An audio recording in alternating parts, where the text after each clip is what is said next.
Aaron Finch లాంటి world class opener ఏమన్నాడు విను. ఒక బౌలర్ అతను నా కలల్లోకి వచ్చి మరీ భయపెట్టేవాడు. అందుకే నేను రిటైర్మెంట్ తీసుకున్నాను.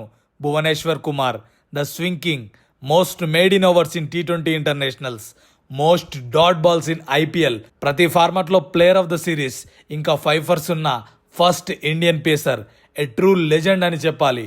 229 international matches, 294 international wickets, 231 first class wickets, 310 T20 wickets, 7 international fifers, 5 T20 ఫైఫర్స్.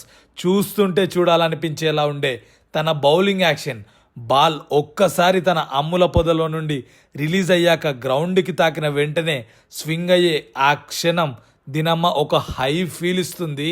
వేరే లెవెల్ అనుకో.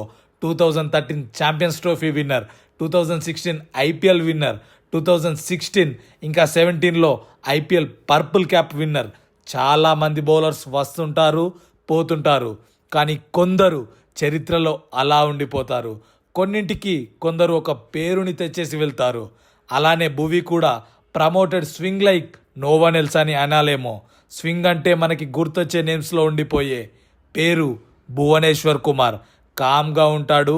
ఒక్కసారి తన చేతిలోకి బాల్ వెళితే అప్పుడు కథ ఏంటో చూపించేస్తాడు. That is Bhuvneshwar Kumar. We wish you a very very happiest birthday swing king. భువిని ఇష్టపడే వాళ్ళు భువిని విష్ చేయండి. అలాగే భువి గురించి కామెంట్ చేసి మన పేజ్ని ఇలాంటి కంటెంట్ కోసం ఫాలో చేసేసుకోండి.